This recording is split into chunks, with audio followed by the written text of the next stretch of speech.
ఇంటికి ఆయుర్దాయం ఎంత ఉంటుంది అసలు? ఎన్ని సంవత్సరాల ఆయుర్దాయం అనేది నిర్ణయించవచ్చు అంటారు? అసలు ఇప్పుడు సామాన్యంగా కొంతమంది చేస్తుంటారంటే ఆ లెక్క కట్టి ఇన్ని సంవత్సరాలు, కొన్ని 50 ఏళ్ళు, కొన్ని వచ్చేసి 60 ఏళ్ళు, కొన్ని వచ్చేసి 70 ఏళ్ళు అని చెప్తా ఉంటారు. మనం చెప్పే ఆయుర్దాయం ఒకటే, నీ ఇంట్లో ఆ కలిసి వచ్చిన నువ్వు ఆ ఇంట్లో ఉండు, అంటే ఆ బిల్డింగ్ స్ట్రెంత్ ఉన్న నాళ్ళు ఆ బిల్డింగ్ స్ట్రెంత్ పోతుంది ఊడేసుకుని మళ్ళీ మంచి ప్లాన్ వేసుకొని కట్టుకో, అదే మీ ఆయుర్దాయం. అది మీ ఏదైతే ఆ ఇంటికి ఆయుర్దాయం కాదు ఉండాల్సింది, ఆ ఇంట్లో కుటుంబ సభ్యులకు ఆయుర్దాయం కావాలా.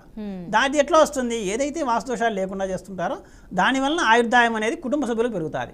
బిల్డింగ్ ఏముంది, మనం సక్షమంగా మనం బ్రహ్మాండంగా ఉంటేనా ఆ బిల్డింగ్ మళ్ళీ మనం కూల్చి కట్టుకోవచ్చు, మంచి ఇంకో ప్లేస్లో పోయి కట్టుకోవచ్చు, అదేం పెద్ద సమస్య కాదు కదా. కానీ మీకు ఆ బిల్డింగ్ అనేది ఆయుధిస్తాను లేదు. ఇప్పుడు కొంతమంది చేస్తున్నారంటే అన్ని వాస్తు పెడతారు, అన్ని చేసేసింటారు, లెక్క ప్రకారం దీనికి 60 ఏళ్ళు 70 ఏళ్ళు అంటారు. ఆ బిల్డింగ్ ఏముంటాయో వీళ్ళు ఉండరు ఆ ఇంట్లో.